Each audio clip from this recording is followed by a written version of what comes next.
أن محمدا عبده ورسوله أما بعد أعوذ بالله من الشيطان الرجيم بفضل بسم الله الرحمن الرحيم فإن تابوا وأقاموا الصلاة وآتوا الزكاة فخلوا سبيلهم صدق الله العليم. கண்ணியத்திற்குரிய அல்லாஹ்வின் நல்லடியார்களே, சகோதரர்களே, எல்லாம் வல்ல இறைவன் தொழுகையை பற்றியும் அந்த தொழுகையோடு செய்யக்கூடிய ஜக்காத்தை பற்றியும் அல்லாஹ் இந்த வசனத்திலே சொல்லி காண்பிக்கின்றார். தொடர்ந்து தொழுகையினுடைய சட்டங்களையும் அதனுடைய வழிமுறைகளையும் நாம் பார்த்து வருகின்றோம். நபிகள் நாயகம் ஸல்லல்லாஹு அலைஹி வஸல்லம் அவர்கள் கூறுகின்றார்கள், மறுமை நாளையில அல்லாஹு தஆலா தன்னுடைய அடியார்களிடத்தில் கேட்கக்கூடிய முதன்மையான கேள்வியும் முதல் கேள்வியும் சொர்க்கத்தை பற்றி, தொழுகையை பற்றி தான் என்பதாக பெருமானார் ஸல்லல்லாஹு அலைஹி வஸல்லம் அவர்கள் சொல்லி காண்பிக்கின்றார்கள். தொழுகையை பற்றிய கேட்கக்கூடிய அந்த கேள்விதான் அல்லாஹ்விடத்துல முதல் கேள்வியா இருக்கும், அதான் முதன்மையா இருக்கும். நீ என்ன தொழுகையா இல்லையான்னு அல்லாஹ் கேட்கிறான். எல்லா விதமான நல்ல காரியங்களோடு அவர் மரணிச்சிருந்தாலும், அவர் எவ்வளவு பெரிய நன்மையான விஷயங்கள் நல்ல காரியங்களை அவர் செயல்படுத்தியிருந்தாலும், கேட்கக்கூடிய முதல் கேள்வி அது முதன்மையான கேள்வியாக தொழுகைதான் இருக்கும் என்பதாக ஸல்லல்லாஹு அலைஹி வஸல்லம் சொல்றார். நீ தொழுகையா இல்லையா, உன்னுடைய தொழுகையினுடைய நிலை என்ன என்பதாக அவரிடத்துல கேள்வி முன்வைக்கப்படும். பரலான தொழுகையில குறை இருந்துச்சுன்னு சொன்னா சுன்னத்தான தொழுகையை கொண்டு, சுன்னத்தான தொழுகையில குறை இருந்தது என்று சொன்னால் உபரியான நஃபிலான தொழுகையை கொண்டு அவருடைய நன்மைகள் நிரப்பப்படும் என்பதாக ஸல்லல்லாஹு அலைஹி வஸல்லம் அவர்கள் சொல்லி காண்பிக்கின்றார்கள். அப்போ தொழுகை என்பது ரொம்ப அவசியமான ஒன்று. அல்லாஹ் சொல்றான், ஃபஇன் தாபு வஅகாமு ஸலாத வஆத்து ஸகாத ஃபஹல்லு சபீலஹும். அவர்கள் அல்லாஹ்விடத்துல பாவ மன்னிப்பு செய்து தொழுகையை பேணி கொண்டும் ஜக்காத்தை கொடுத்து கொண்டு வந்தாங்கன்னு சொன்னா அவர்களுக்கு அவருடைய பாதையை விட்டு விடுங்கள் என்பதாக ஒரு வசனத்துல அல்லாஹ் பேசுறான்.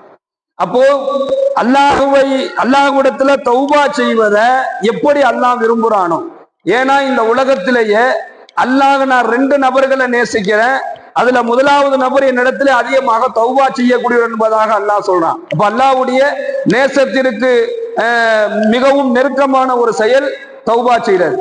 எப்படி அல்லாஹ் தௌபா செய்யறத தன்னுடைய அடியார்களிடத்துல விரும்புறானோ, அதே போன்று அல்லாஹ் தொழுகையை கொண்டு அல்லாஹ்விடத்துல அந்த தொழுகையை பேணுதலோடு தொழுகுவதையும் தொழுகையை கொண்டு உதவி தேடுவதையும் அல்லாஹ் விரும்புறான்.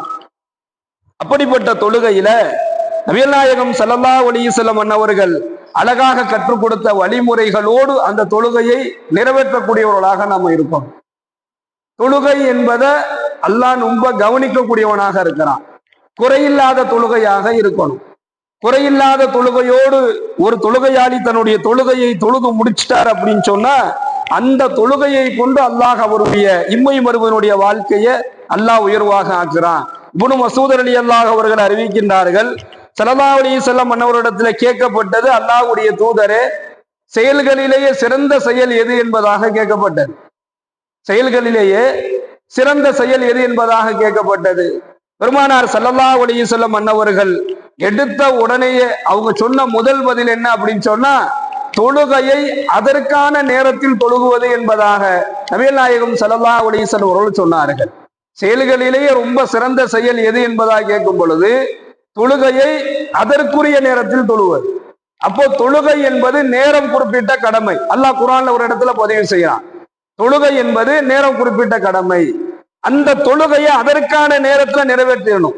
நமக்காக வேண்டி அந்த தொழுகையினுடைய நேரத்தை தள்ளி போடுவது கூடாது. நம்ம ஏற்கனவே நம்ம பார்த்தோம், வியாபாரத்துக்காக வேண்டியோ அல்லது நம்முடைய சுய தேவைக்காக வேண்டியோ சூழ்நிலைக்கு அனுமதி இருக்குது.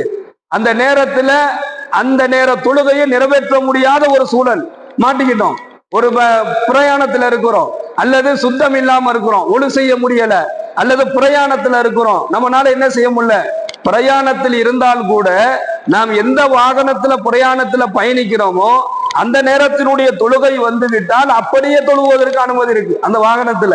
ஆனா அப்படிப்பட்ட ஒரு வாகனத்துல பயணிக்கும் போது ஒழு இல்லை, நம்மளால ஒழு செய்ய முடியாது. இந்த மாதிரி நிர்பந்தமான ஒரு சூழலுக்குள்ள நம்ம இருந்துட்டோம் அப்படின்னு சொன்னா அந்த தொழுகையை அந்த நேரம் தவறி தொழுகுவதில் தவறு இல்லை. ஆனா அதற்கான நேரத்தில் தொழுவதுதான் சிறந்தது. எல்லா விதமான வாய்ப்பும் இருந்தும் நாம கொஞ்சம் நேரம் கொஞ்சம் லேட் ஆகட்டும், கொஞ்சம் தாமதப்படுத்திக்குவோம், நம்ம வேலையை முடிச்சுக்குவோம் என்பதாக நம்முடைய வேலைக்காக வேண்டி அந்த தொழுகையினுடைய நேரத்தை தள்ளி போடுவதை அல்லாஹ் விரும்பல.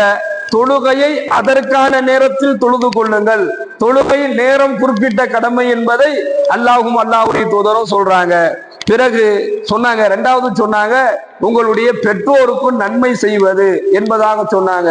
மூன்றாவது, அல்லாஹ்விற்காக வேண்டி அல்லாஹ்வுடைய பாதையில அறவழியில நீங்கள் போராடி ஜிஹாது செய்வது என்பதாக நபிகள் நாயகம் ஸல்லல்லாஹு அலைஹி வஸல்லம் கூறிய இந்த ஹதீஸை இப்னு மஸ்ஊத் ரலியல்லாஹு அவர்கள் அறிவிக்கின்றார்கள். புகாரியில 527வது ஹதீஸாக இது இடம்பெறுது. அப்ப கண்ணியமிக்க சகோதரர்களே, ஒரு ஈமான் உடையவருக்கும் ஒரு இணை வைப்பாளருக்கும் வேறுபாடை தொழுகைதான் என்பதாக ஸல்லல்லாஹு அலைஹி வஸல்லம் சொல்றாங்க.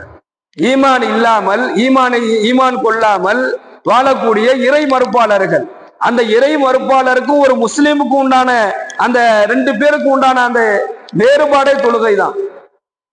அந்த தொழுகையை கொண்டுதான் ஈமான் உடையவர் ஈமான் இல்லாதவர் என்கின்ற வேறுபாடை பார்க்குது. இன்னைக்கு முஸ்லீம் அல்லாதவர்கள் கேட்பாங்க, பள்ளிவாசல்ல பாங்கு சொல்லியாச்சு, ஏன் பாய் நீங்க தொழுக போகலையான்னு கேட்கக்கூடிய அளவிற்கு பள்ளிவாசலில் பாங்கு சொன்னால் முஸ்லிம்கள் தொழச் செல்வார்கள் என்கின்ற அளவிற்கு அவர்கள் அறிந்து வைத்திருப்பதை கூட இந்த இஸ்லாமிய பெருமக்கள் அறிவதில் ரொம்ப குறைவாக இருக்கும். மாற்று மத சகோதரர்கள் கேட்கிறாங்க,